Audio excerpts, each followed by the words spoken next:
Welcome to Pallavi TV. మనం చూస్తున్నాం కదా, ఈ ఫోటోలో కనిపిస్తున్న వీని పేరు అమీర్ హంజా. అమీర్ హంజా నిన్న గురువారం ఒక మీడియా ఛానల్ మీడియా ఆఫీస్ ముందు వెళ్తుండగా గుర్తు తెలియని దుండగులు వచ్చి వీని కాల్చిరు.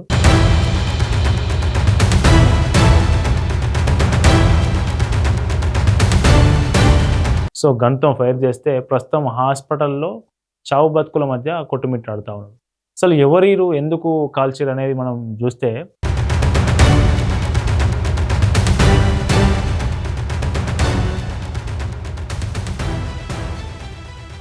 సో ఇండియా వెతుకుతున్న మోస్ట్ వాంటెడ్ టెర్రరిస్ట్లో వీడు కూడా ఒకడు. వీడు లష్కరే తోయిబా అయితే ఉందో ఉగ్రవాద సంస్థ, లష్కరే తోయిబా సహ వ్యవస్థాపకుడు, అంటే సంస్థను స్థాపించిన వారిలో వీడు కూడా ఒకడు. సో వీడు ఏం చేసేదంటే, వీడు ఎంత డేంజరస్ పర్సన్ అంటే, స్టార్టింగ్లో లష్కరే తోయిబా కంటే ముందు దీని ఒక మాతృ సంస్థ ఉండే. సో మాతృ సంస్థలు ఉన్నప్పటి నుంచినే వీడు ప్రసంగాలు, జిహాదీ ప్రసంగాలు చేయడం, చిన్న చిన్న పిల్లల్ని జిహాద్ వైపు మళ్లించడం, అట్లాగే వీడు రచయిత కూడా. వీడు పుస్తకాలు ఒక రెండు పత్రికలు కూడా నడిపేది, సంపాదకత్వం కూడా వహించేది వాటికి. సో పత్రికల ద్వారా, ఇటు ప్రసంగాల ద్వారా యువతను టెర్రరిజం వైపు ప్రోత్సహించి ఈ లష్కరే తోయిబా అనే ఉగ్రవాద సంస్థను పెద్దదిగా విస్తరించడంలో, దాన్ని యాక్టివ్ చేయడంలో, ఈ సంస్థను ఈ స్థితికి తీసుకురావడంలో వీడి పాత్ర కీలకం. సో ప్రస్తుతం వీడికి 66 ఏళ్ళు. 2026 మేలో కూడా, పోయిన సంవత్సరం 2025 మేలో కూడా, పోయిన సంవత్సరం కూడా వీని మీద అటాక్ జరిగింది. కాల్పులు జరిగితే ఒక బుల్లెట్ దిగింది. హాస్పిటల్ తీసుకుపోయిన తర్వాత మళ్ళీ మెరుగైన వైద్యం అంది బయటకు వచ్చిండు. ఇప్పుడు మళ్ళీ అటాక్ జరిగింది. సో దీనికంటే ముందు మనం వీని గురించి మాట్లాడుకోవాల్సిన ఏంటంటే, 2016లో మోదీ గవర్నమెంట్ ఎప్పుడైతే నోట్ల రద్దు చేసిందో, నోట్ల రద్దు టైంలో ఉగ్రవాద సంస్థలకు మొత్తం ఫండింగ్ ఆగిపోయింది. సో ఆ ఫండింగ్ ఆగిపోయిన నేపథ్యంలో వీడు లష్కరే తోయిబాకు నిధులు సమీకరించడం కోసం ఇంకొక ఎకనామిక్ వింగ్కి సంబంధించి ఒక ఉగ్రవాద సంస్థ నెలకొల్పి దాని ద్వారా నిధులు సమకూర్చింది. ఏది లష్కరే తోయిబాకు. సో లష్కరే తోయిబాకు సంబంధించి మోస్ట్ వాంటెడ్ టెర్రరిస్టు వీడు 66 ఏళ్ళ ఈ వయసులో మళ్ళీ ఈ కాల్పులు జరిపిన ఈ బుల్లెట్లు తిన్న బాడీ మళ్ళీ బయటకు వస్తుందా, పైకి వెళ్ళిపోతుందా చూడాలి. సో 2022 నుంచి మనం ఒకసారి లెక్కలు కనుక చూస్తే, ఇప్పుడు అమీర్ హంజా అనేటోడు హఫీజ్ సయీద్, ఎవడైతే లష్కరే తోయిబా టాప్ లీడర్ ఉన్నాడో, అగ్రనేత, హఫీజ్ సయీద్ తర్వాత అత్యంత కీలకమైన వ్యక్తి అమీర్ హంజా. సో వీడు చేసిన పాపం అంతా బండి ఇప్పుడు మంచం ఎక్కిన పరిస్థితి. మరి తుది శ్వాస చచ్చిపోతాడా బతుకుతాడా మనకు తెలియదు. కానీ సో 2002 నుంచి మరి చంపింది ఎవరు, ఎందుకు చంపారు, సో ఎందుకు చంపారు, ఎవరు చంపారు అనేది ఎవరికి తెలియదు ఇప్పటి వరకు. బైక్ మీద రావడం, గన్తో కాల్చడం, వీళ్ళని లేపేయడం, వెళ్ళిపోవడం. సో వాళ్ళు ఎవరు కాల్చారో, ఎవరు చంపారో అక్కడ ఉన్న లోకల్కి తెలియదు, అక్కడ ఉన్న ఐఎస్ఐకి తెలియదు, అట్లాగే పాకిస్తాన్ ప్రభుత్వానికి తెలియదు, ఎవ్వరూ గుర్తుపట్టలేని పరిస్థితి కనిపిస్తూ ఉంది. సో ఏంటి టార్గెట్ కిల్లింగ్స్ ఏంటంటే, 2022 నుంచి నిన్న 2026 ఏప్రిల్ 16 వరకు, నిన్న హంజా మీద దాడి జరిగేంత వరకు ఇప్పటి వరకు దాదాపు 30 నుంచి 40 మంది మోస్ట్ వాంటెడ్ టెర్రరిస్టులు అందరూ ఈ టార్గెట్ కిల్లింగ్స్లో చనిపోతూ ఉన్నారు. Target killings. సో వీళ్ళంతా భారత్కు సంబంధించి అత్యంత మోస్ట్ వాంటెడ్. భారత్లో ఉగ్రవాద దాడులకు తెగబడి, ఉగ్రవాద దాడులకు ప్లాన్ చేసి అమాయకుల ప్రాణాలను బలిగొన్నటువంటి నీచులు, నికృష్టులు వీళ్ళంతా. సో వీళ్ళంతా ఎట్లా చనిపోతున్నారు అనేది మనకు దురంధర్ సినిమాలో చూస్తే అర్థమైపోతుంది. దురంధర్ సినిమాలో కూడా సో బైక్ మీద వస్తారు, కాల్ చేస్తారు. సో ఇట్లాంటి పరిస్థితి 2022 నుంచి 2026 వరకు దాదాపు 30 నుంచి 40 మంది ఎలిమినేట్ అయ్యారు. సో ఇప్పుడు హంజా తర్వాత, అంటే లష్కరే తోయిబాలో సెకండ్ మోస్ట్ టాప్ లీడర్గా ఉన్నటువంటి అమీర్ హంజానే లేపేసే ప్రయత్నం చేశారు కదా. ఇక మా పరిస్థితి ఏంటి అని మిగతా ఉగ్రవాదులంతా, అటు లష్కరే తోయిబా కావచ్చు, జైషే మహమ్మద్ కావచ్చు, హిజ్బుల్ ముజాహిద్దీన్ కావచ్చు, సో ఇట్లాంటి ఉగ్రవాద సంస్థలు ఏవైతే ఉంటాయో, ఆ ఉగ్రవాద సంస్థలు మిగిలి ఉన్న ఉగ్రవాదులంతా లాగులు దడుస్తున్న పరిస్థితి వాళ్ళకు. సో భయంగా బతుకుతా ఉన్నారు. ఎప్పుడు ఎక్కడి నుంచి ఎవడొచ్చి ఎట్లా కాల్చి ఎట్లా చంపుతాడో ఎవరికి తెలియదు. సో అది పరిస్థితి. మనకు 2022 నుంచి 2026 వరకు జరిగినటువంటి మోస్ట్ వాంటెడ్ టార్గెట్ కిల్లింగ్స్ ఏంటనేది ఒక్కసారి చూసే ప్రయత్నం చేద్దాం.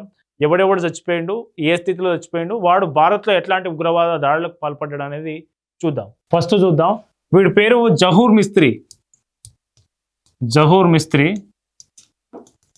సో వీడు ఏం చేసిందంటే 1999లో IC-814 సో కాఠ్మండు నుంచి ఢిల్లీకి రావాల్సిన విమానాన్ని హైజాక్ చేసి ఫ్లైట్ని హైజాక్ చేస్తారు. మనకు దురంధర్ సినిమా సెకండ్ పార్ట్ ఉంది కదా, సెకండ్ పార్ట్ స్టార్టింగ్లో చూపించే ఇదే. సో కాఠ్మండు నుంచి ఢిల్లీకి రావాల్సినటువంటి IC-814 అనే విమానాన్ని హైజాక్ చేసి దాన్ని ఆఫ్ఘనిస్తాన్ తీసుకుపోయి అక్కడ వాళ్ళందరినీ భయభ్రాంతలకు గురి చేసి భారత ప్రభుత్వం మీద ఒత్తిడి తీసుకొచ్చి వాళ్ళ టెర్రరిస్ట్ని తీసుకెళ్లే ప్రయత్నం చేస్తారు.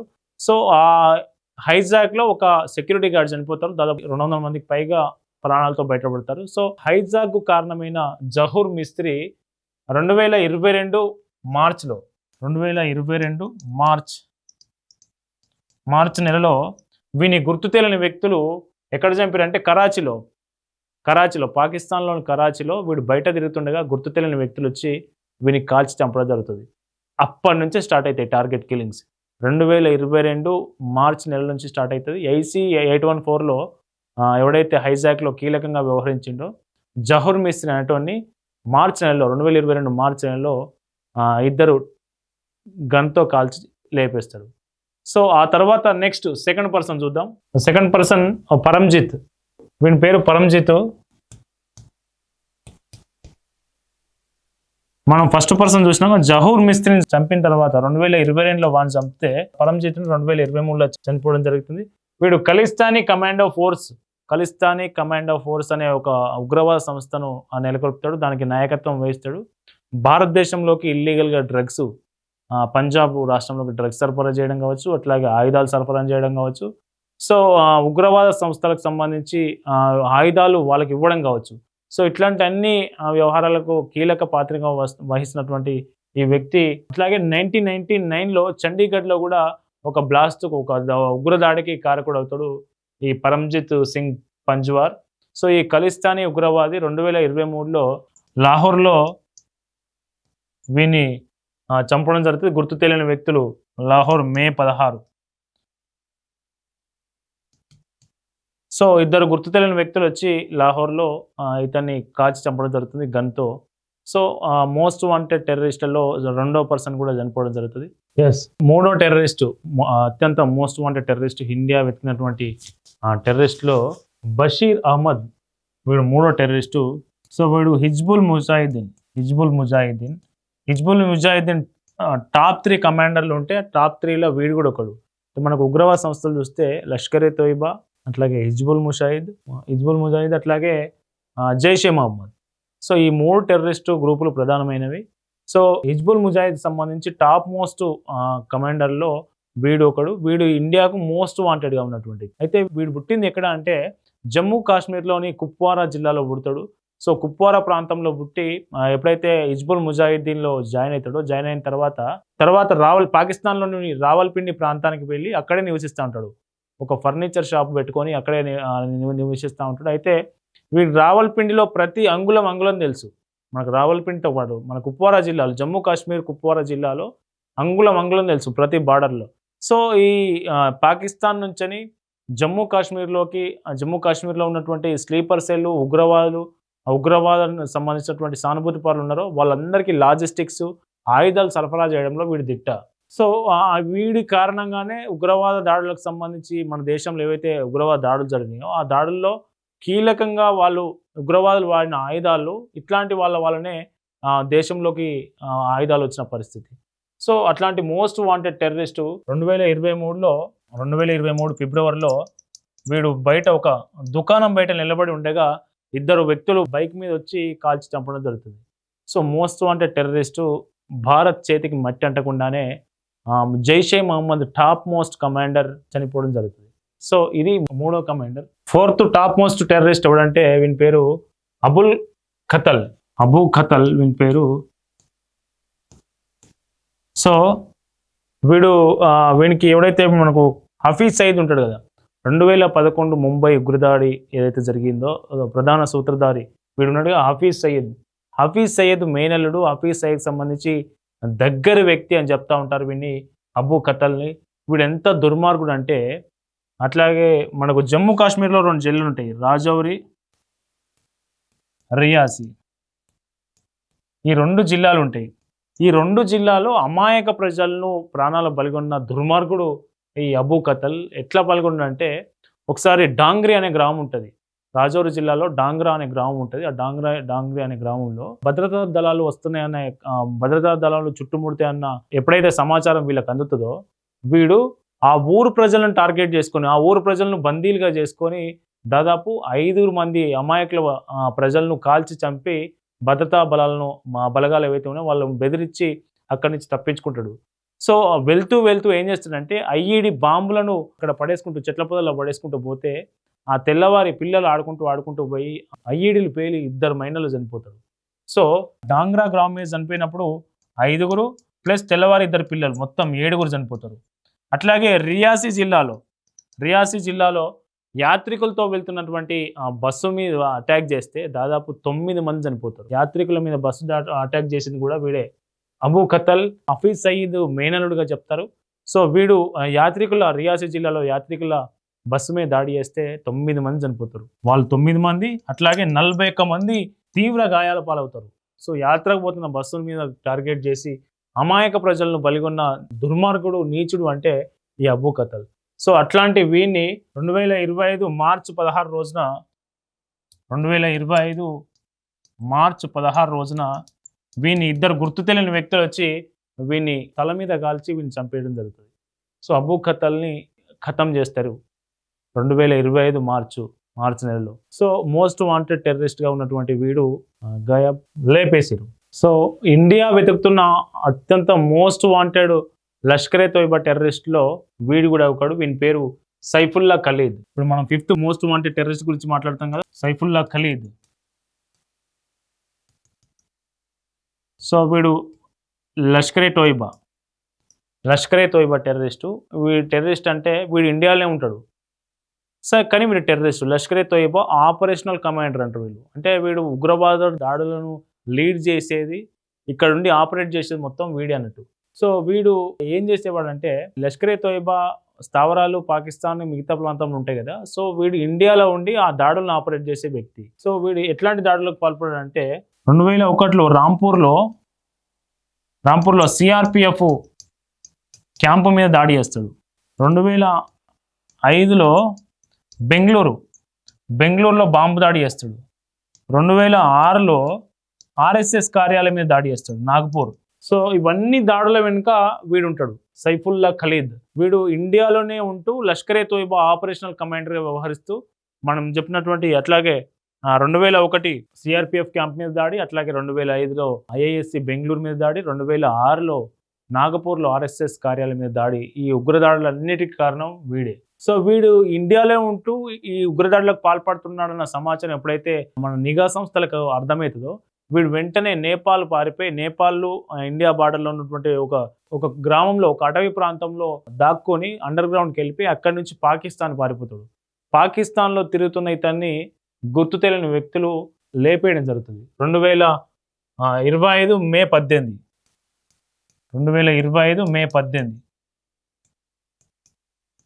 వీడు ఎట్లా చచ్చిపోయాడు అంటే ఎవరికి తెలియదు, కానీ 2 మాత్రం వీరిని లేపేసారు. సో, ఇది పరిస్థితి. ఇండియాకు మోస్ట్ వాంటెడ్గా ఉండి దాదాపు 3 నుంచి 4 భారీ ఉగ్రదాడులకు కారకుడైన మాస్టర్ మైండ్గా వ్యవహరించినటువంటి వీడు పాకిస్తాన్లో పోయి చచ్చిపోవడం జరుగుతుంది. సో, ఇది most wanted terrorist Saifullah Khalid చరిత్ర. ఇప్పుడు మనం మాట్లాడుకున్న వాళ్ళంతా 2022, 2023, 2025లో చనిపోయిన మోస్ట్ వాంటెడ్ టెర్రరిస్టుల గురించి కదా. ఈ సంవత్సరం చనిపోయిన టెర్రరిస్టుల గురించి మాట్లాడుకుందాం. ఇప్పుడు ఈ సంవత్సరం చనిపోయిన టెర్రరిస్టుల్లో మార్చి నెలలో 2 టెర్రరిస్టులు చచ్చిపోయారు. ఓడు లష్కరే తోయిబా, ఓడు జైషే మహమ్మద్ సంబంధించినటువంటి టాప్ లీడర్. సో, ఇక్కడ కనిపిస్తున్నటువంటి బిలాల్ ఆరిఫ్ సలాఫీ ఎవడైతే ఉండో వీడు లష్కరే తోయిబా కమాండర్, లష్కరే తోయిబా ఉగ్రవాది. వీడు 2005లో లష్కరే తోయిబాలో జాయిన్ అవుతాడు. సో, వీడు ఇండియాలో దాడులు ఏం చేయలేదు, అయినా వీడు టార్గెట్ కిల్లింగ్లో చచ్చిపోయాడు. ఎందుకు చచ్చిపోయాడు అని మనం ఆలోచిస్తే వీడి నేపథ్యం కనుక ఒకసారి గమనిస్తే వీడు ఏం చేస్తాడంటే జమ్మూ కాశ్మీర్లో జిహాదు విస్తృతం చేయాలి, జమ్మూ కాశ్మీర్కు ఆయుధాలు పంపాలి, జమ్మూ కాశ్మీర్లో యువకులను పాకిస్తాన్ తీసుకొచ్చి వాళ్ళకి శిక్షణ ఇవ్వాలి. సో, ఏ యువకులకు జమ్మూ కాశ్మీర్లో కాశ్మీర్ స్వతంత్రత, జమ్మూ కాశ్మీర్లో ఉగ్రవాదం, సో ఇవన్నీ పాఠాలను నూరిపోయాలి శిక్షణ సంస్థల్లో. సో, అట్లాంటి కార్యకలాపాలకు పాల్పడిన వ్యక్తి వీడు. జమ్మూ కాశ్మీర్లో ఎప్పుడైతే ఇంకా శాంతి భద్రతలు సమస్య సృష్టించేలా ప్రయత్నం చేస్తున్నటువంటి ఉగ్రవాదాన్ని మళ్ళీ పెంచి పోషించే ప్రయత్నం చేస్తున్నట్టుగా మనకు తెలుస్తూ ఉంది వీడు బిలాల్ ఆరిఫ్ సలాఫీ. సో ఈ బిలాల్ ఆరిఫ్ సలాఫీని పోయిన నెల 2026 మార్చి 21 వీడు లష్కరే తోయిబా వీడు మార్చి నెలలో 21వ తారీఖు రోజు వీడు ప్రార్థనలు చేసి ఈద్ ప్రార్థనలు చేసి బయటకు వస్తాడు. ఎక్కడ ఈద్ ప్రార్థనలు చేస్తానంటే పంజాబ్ ప్రాంతంలో, పంజాబ్ ప్రావిన్స్లో ఉండి, పాకిస్తాన్లో ఉన్నటువంటి పంజాబ్ ప్రావిన్స్లో మార్కజ్ అని ఉంటుంది, మార్కజ్ తైబా ప్రాంతం అని ఉంటుంది. సో మార్కజ్ తైబా ప్రాంతం ఏంటంటే ఈ లష్కరే తోయిబాకు సంబంధించి ఒక హార్ట్లాండ్ అండ్ ప్రాంతం. అక్కడనే ఉగ్రవాద శిక్షణ జరుగుతుంది. అక్కడనే ఈ లష్కరే తోయిబా టాప్ కమాండర్లు, టాప్ లీడర్లు, ముఖ్యులంతా అక్కడే నివాసం ఉంటారు, ఆ ప్రాంతంలో ఉంటారు. సో అట్లాంటి ప్లేస్లో కూడా వీడు ఈద్ సందర్భంగా ప్రార్థనలు చేసి ప్రేయర్ చేసి బయటకు వస్తుండగా వీని కాల్చి చంపడం జరుగుతుంది. సో గన్తో కాల్చిన తర్వాత వీడు చనిపోలేదో నిర్ధారించుకునేందుకు మళ్ళీ పోయి కత్తిపోట్లతోని అత్యంత దారుణంగా చంపుతారు. సో లష్కరే తోయిబాకు హార్ట్లాండ్లో ఇట్లాంటి మర్డర్ జరగడం, ఇట్లాంటి టార్గెట్ కిల్లింగ్ జరగడం లష్కరే తోయిబాలో ఉన్నటువంటి మిగతా టెర్రరిస్టులకు లాగులు దడిచేలా చేసింది. సో వాళ్ళందరూ భయభ్రాంతులకు గురైన పరిస్థితి. సో ఇది బిలాల్ ఆరిఫ్ సలాఫీ. వీడు జమ్మూ కాశ్మీర్ బేస్డ్గా జిహాద్ను వ్యాపింపజేస్తున్న ఉద్దేశం మనకు కనిపిస్తూ ఉంది. సో అట్లాంటి పర్సన్ మొన్న మార్చి 21 రోజు టార్గెట్ కిల్లింగ్లో చనిపోవడం జరిగింది. సో మార్చి 21 వీడిని టార్గెట్ చేసి చెప్పారు కదా వీడు లష్కరే తోయిబా. నెక్స్ట్ మార్చి 31 ఇంకొక మర్డర్ జరిగింది. ఎస్, వీడే మహమ్మద్ తాహిర్ అన్వర్. సో వీడు జైషే మహమ్మద్ తారిఫ్ అన్వర్. వీడు జైషే మహమ్మద్. సో జైషే మహమ్మద్ మనం చూసినాం కదా, జైషే మహమ్మద్ టాప్ లీడర్ అగ్రనేత ఉన్నాడు కదా వీడు మసూద్ అజార్ ఎవడైతే జైషే మహమ్మద్ టాప్ లీడర్ ఉన్నాడో వీడి పెద్దన్ననే వీడు మహమ్మద్ తాహిర్ అన్వర్ అనేటోడు జైషే మహమ్మద్ టాప్ లీడర్ అగ్రనేత ఎవరైతే ఉన్నారో మసూద్ అజార్ పెద్దన్న వీడు. వీనికంటే వీడు చాలా డేంజర్. వీడు భారత్లో ఉగ్రవాద కార్యకలాపాలకు పాల్పడడంతో పాటు అక్కడ ఉన్నటువంటి పాకిస్తాన్ ఏరియా కావచ్చు, జమ్మూ కాశ్మీర్ ఏరియా కావచ్చు, వీళ్ళందరినీ యువకులను గుర్తించి వాళ్ళను జిహాద్ ట్రైనింగ్ ఇవ్వడం, వాళ్ళకు మిలిటెంట్ శిక్షణ ఇవ్వడంలో వీడి దిట్ట. సో వీడు చేసిన దాడులు కనుక ఒకసారి మనం చూస్తే 2002 పార్లమెంట్ దాడి, అట్లాగే 2016లో పఠాన్కోట్ దాడి, 2019లో పుల్వామా దాడి, అట్లాగే ఉరిలో జరిగినటువంటి దాడి వెనుక కూడా అమాయకపు దాదాపు 10ల సంఖ్యలో భారత సైనికులందరూ చనిపోయారు. ఈ పఠాన్కోట్ కావచ్చు, పుల్వామా కావచ్చు, ఊరిలో జరిగినటువంటి దాడుల వల్ల అమాయకపు మన భారత సైనికులు ఎంతో మంది చనిపోయారు కదా. సో వీని పాపం పండింది. మార్చి 31 రోజును వీడు బయట ఉంటుండగా ఇద్దరు వ్యక్తులు బైక్ మీద వచ్చి వీని టార్గెట్ చేసి చంపడం జరుగుతుంది. సో మొత్తానికి టాప్ మోస్ట్ లీడర్గా ఉండి భారత్లో చాలా తీవ్రమైన ఉగ్రదాడులకు కారకుడైనటువంటి మహమ్మద్ తాహిర్ అన్వర్ ఎవరైతే Jaish-e Mohammed top commander, top leader ఉన్నాడో వాడి ఎల్డర్ బ్రదర్, వాడి సోదరునైనటువంటి మహమ్మద్ తాహిర్ అన్వర్ మార్చి 31, 2026లో వీడిని చంపేయడం జరుగుతుంది. సో వీళ్ళు మనకు భారతదేశంలో ఉగ్రవాద కార్యకలాపాలకు, ఉగ్రదాడులకు తెగబడ్డ వీళ్ళందరూ టార్గెట్ కిల్లింగ్స్లో ఒకరి తర్వాత ఒకరు చనిపోతూ ఉన్నారు. సో నిన్న గురువారం రోజు అమీర్ హంజా, మనం చెప్పుకున్నాం ఇంతకుముందుకు, అమీర్ హంజా లష్కరే తోయిబాకు సంబంధించి top most leader, Lashkare Taiba వ్యవస్థాపకుల్లో ఒకడైనటువంటి అమీర్ హంజా మీద దాడి జరిగింది. ప్రస్తుతం వాడు హాస్పిటల్లో క్రిటికల్ పొజిషన్లో ఉన్నాడు. మళ్ళీ వాడు బతుకుతాడా గూస్తాడా ఏంటో మనకు కాసేపట్లో తెలిసే అవకాశం ఉంది. దాని మీద అప్డేట్ వచ్చే అవకాశం ఉంది. సో గతేడాదే మన మీద దాడి జరిగింది, ఈసారి మళ్ళీ జరిగింది. బతికినా మళ్ళీ జరగబోతుంది అనేది మనకు స్పష్టంగా అర్థమవుతుంది. ఇది టార్గెట్ కిల్లింగ్స్. దురంధర్ సినిమాలో చూపించినట్టుగానే ఇప్పుడు పాకిస్తాన్లో ఒక్కొక్కరికి లాగులు నడుస్తూ ఉన్నది. ఉగ్రవాద నాయకులకు లాగులు నడుస్తూ ఉన్నాయి. ఎవరు ఎక్కడి నుంచి వచ్చి ఎట్లా చంపుతారో ఎవరికి అర్థం కాని పరిస్థితి. సో ఇది టార్గెట్ కిల్లింగ్ సంబంధించినటువంటి పూర్తి వివరాలు. చూస్తూనే ఉండండి. ఈ టార్గెట్ కిల్లింగ్స్ మీద మీరు మీ అభిప్రాయాలను కింద కామెంట్ రూపంలో తెలియజేయండి. Stay tune to Pallavi TV.